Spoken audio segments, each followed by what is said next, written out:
Helo a chroeso nôl i'r ardd. Nawr, rwy'n gwybod bod e'n anodd meddwl am res yr haf, basnedd llawn mefus a hufen, Wimbledon yn y cefndir, ond heddi dwi eisiau mynd ati i baratoi'r mefus am gnydau i'r tymor tyfu nesaf, yn enwedig gan ei bod nhw nawr yn gaeaf gysgu, neu yn dormant.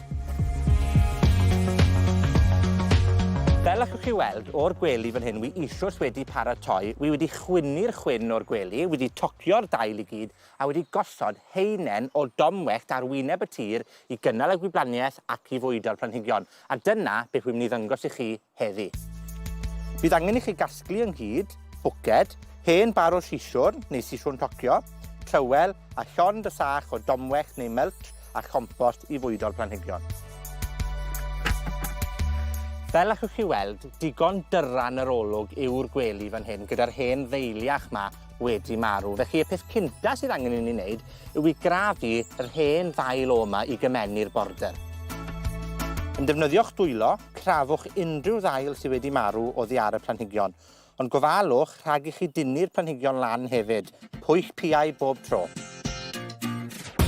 Wedi clirio'r anialwch i gyd ar hen ddeiliach. Felly y cam nesaf nawr yw i fynd ati gyda hen bar o siswrn fel hyn i docio tyfiant llynedd i gyd. Yr hen ddeiliach mae i gyd fan hyn lawr i goron y planhigyn.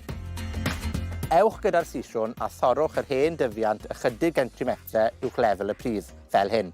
Gwnewch hyn i bob planhigyn.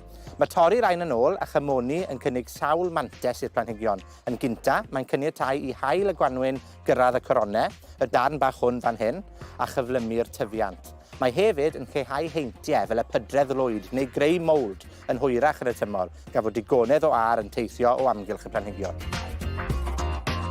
Digon posib wrth bod chi'n mynd ati gymoni'r mefus, dewch chi o hyd i wreiddiau bach fel hyn neu rhedwyr. Dyma siwt mae'r mefus yn lledu planhigion a creu planhigion newydd. Nawr, os ych chi yn codi nhw, pidwch â phoeni, jyst gnewch dwll ac ail blannwch nhw mewn i'r pridd, neu pe fyddech chi'n dymuno hefyd, digon posib, allwch chi dorri fe fan hyn, i ail blannu fe mewn potyn a chreu planhigion newydd. Nawr bod ni wedi cymoni'r mefus, y peth nesaf sydd 'da ni wneud yw i fwydo'r pridd. A'r ffordd orau o wneud hynny yw ychydig bach o gompost o amgylch pob planhigyn.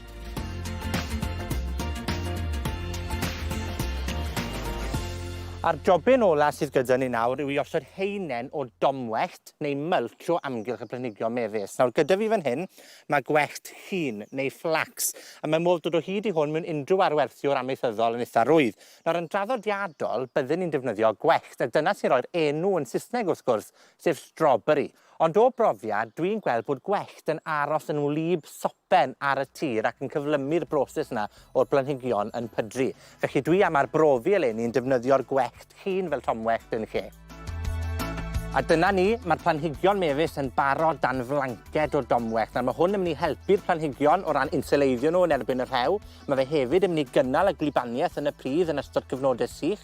Mae fe'n mynd i atal y malwod hefyd rhag bwyta'r mefus, a hefyd yn mynd i helpu'r mefus rhag bwdri wrth bod nhw'n dod i gyswllt ar tir. Felly mae'n bwysig, os gewch chi gyfle ar adeg hon o flwyddyn i fynd ati i osod heinen o domwellt o amgylch i planhigion. Gallwch chi wneud hyn mewn potiau hefyd yn ogystal â'r tir.